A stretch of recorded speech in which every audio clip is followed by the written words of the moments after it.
Something that really caught my attention at the beginning is what you said about, I just want to milk that whole idea of the new idea leading us to who we really are. Like you said, go with the flow of the new idea. And I just want to milk that with you. I want to get more. Let's talk about everything that means. That means going with the flow of something. The non-resistance of something is really what you're feeling about. And within that, there is empowerment. Mm-hmm. Let's approach it from another direction. So, Esther has a couple of new cars, and one not so new. She's had it for a while, a little Audi R8. Has a really powerful engine, and the way it is designed, the combination of the transmission and the engine, and its relationship to its weight, and its relationship to its suspension, make it the most controllable vehicle that she's ever experienced. So when she drives it, she feels invincible. So the other day she was driving it, and she was trying to identify, why do I like this so much? Because it's irrational. She can't take very many people with her, just one. And if she takes a suitcase, she can't even take that one person. So why do I like this so much? And she realized it's because the engine never feels overextended, no matter what. It feels up for whatever she could possibly ask of it. There's not a hill too steep. There's not a curve too exaggerated. There are no conditions under which this vehicle does not feel invincible. And so this is what we're wanting to express to you relative to what you're talking about here. If you're wobbling and asking for something, you're overextended. You're trying to compensate for energy that you haven't lined up with through action. And so that's why you're tired. That's why you feel defeated. That's why it isn't fun. That's why you're weary. That's why you're depressed. But when you take the time to align with the current, to align with the energy, to go with the flow of this powerful energy that creates worlds, and you become the one who directs it. Esther doesn't design this vehicle. She doesn't even tune the engine up. Somebody else does all of that. She just points it where she wants it to go, at the speed and with the intention of her mind. It's like it's an extension of her, and it has the ability to do what she asks it to do. She can move it in traffic like nothing that she's ever experienced before. She can pick a tiny little window between those two cars over there, and she can put it right there, and they don't even notice she showed up. She's so deft about it, you see. That car is not overextended, and that's what we wish for all of you. We wish for you to practice your power, to know it, to direct it, to guide it, to feel the ease of it, to feel the certainty of it, to feel the confidence of it, to know that with it you can do whatever you want, to not feel threatened, will it ever go away, to feel the invincibility of it. Mm-hmm. You come to that place of knowing that by playing with it until soon you are not overextended. You discover you can never overreach because you have the energy that creates worlds flowing to you and through you. But you got to figure out how to manage it. And the way you do that is by managing it. The way you do that is by flowing with an idea and feeling when you're tuned into it and feeling when you're not. And notice the results that you're getting. Watch the way others respond to you. Watch what you're doing. Watch what you're doing. Feel what you're doing. Practice what you're doing. And do it better until you're in control of your creative prowess. Esther knew as soon as she got behind the wheel of that car, she needed to figure it out. So she went around a curve, and the curve said 45 miles an hour. And Esther said, okay. So she went 45 and thought, that was easy. So she looped around. It was only a mile down the road and back. She looped around, took the same off-ramp again at 55 and said, that was fun too. She went down and took the mile and came back and took the same curve at 65 and then at 75 and then at 85 because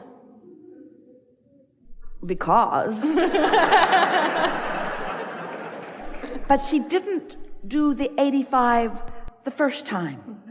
A little more and a little more and a little more and a little more and a little more and a little more and a little more. In other words, there are limitations. If you get a chance to talk to Esther when she's not in trance with us, tell her that there are limitations in that car. And she knows that.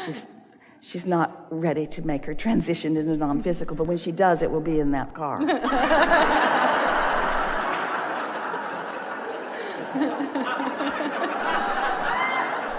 You're all glad that there's only one seat there, aren't you, next to her? And it has a suitcase in it. Yeah. When there is an idea that comes up or a thought that comes up, when it's active, it'll come up 20, 30 times in a day. And it'll come in as just as a passing. I want to know, like, do I have to work with it? Well, the work to do is to enjoy the thought when it comes. And don't contrive it. Don't try to make more of it. Focus on being the receiver of it rather than the creator of it. That really is something that we are really talking about here, isn't it? Be the receiver of it. Because step one is you created it through the contrast that you lived. You already asked for it. And Source helped with the creation of it by becoming the vibrational equivalent of it. So the creation of it is done to that point. The creation of it is done. Now you're wanting to be the receiver, the allower, the realizer of it, you see. And so don't overthink it. Just put yourself in that soft place where you can receive it. And if it's coming, when you say the idea comes 20 or 30 times in a day, it's worth acknowledging what's the holdup. And the reason that we put it to you that way is because once an idea comes, then the next idea that comes will have more momentum, and the next, but you won't get 20 or 30 times into it before there's a manifestation about it. So if the manifestations beyond the thoughts and the emotions seem to be holding themselves off, what it always means is you've got more wobble in there than you're acknowledging. Here's the way it is. So you're wobble free to this point, and the thought comes, ooh, this is really, really good. The thought comes, we're just going to savor it for just a little while. The thought comes, occurs, manifests to the degree that your wobblelessness allows it. So let's say that you're wobble free to here. You haven't stayed wobble-free all the way to here, so the momentum hasn't really taken you into that high-flying place. But you're wobble-free to here. So the idea comes to there, but that's as far as you go. So the idea comes to there, but that's as far as you go. Are you with us on this? So the idea comes to there, but that's as far as you go.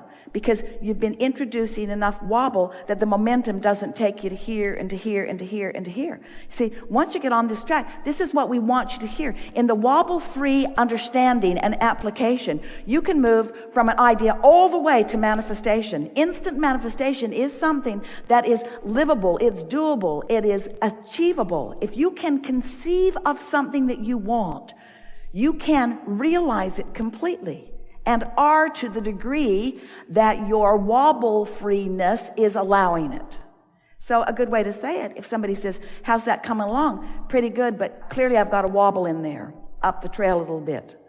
I'm good to this point, and I'm good to this point. Must be good to this point, because that's where I keep thinking about it. It keeps coming here. But it's got to move to the next level. Everything has to move to the next level, or it's not working in the way that it is intended. Nothing stands still. In this dynamic universe, nothing stands still. So you are moving toward or away from what you really want. This is really worth talking about, isn't it? So what about, wouldn't it be nice if, isn't it nice that it is exactly as we are about to speak it to you? So here you are. You're on the leading edge of all of this. You're wobble-free because you want to be. You're wobble-free because you like it that way. You're wobble-free because you practice it that way. You're wobble-free because you care more about how you feel than anything else. You're wobble-free because you practice it. You're wobble-free because it feels good. You're wobble-free because you'd rather feel good than not feel good. You're wobble-free because you've been there. You're wobble-free because you believe you can be wobble-free. You're wobble-free because you like it, and there you are in this leading edge of wobble-free thought. And then a new idea comes, and you wobble just a little bit. What are you going to do about it? You're going to deal with the wobble right now at the first inception of the first wobble? We would. So that what begins to happen is the ideas just keep coming and coming and coming and coming. You will never stagnate. And the new ideas will never cease to come. So first there is the thought. Start again. First there is the vibration. Start again. First there is the emotion. Start again. First there is right here where I stand, and it doesn't matter what you call it. First there is right here where I stand, and it doesn't matter what I call it. Here I am, offering a thought, yeah, I call it a thought. Offering a vibration, yeah, I call it a vibration. Offering emotion, yeah, let's hold in on the emotion. Here I am feeling this.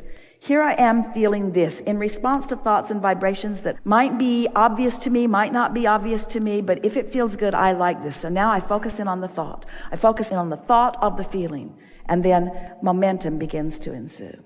And then a thought comes to me. So Abraham, are you saying, for the first time ever in all of the universe, visiting with physical friends, that at the point that you call it a thought, it is a vibration that has been realized? Yes. Abraham, are you saying, we're good all by ourselves, if you noticed? Are you saying an emotion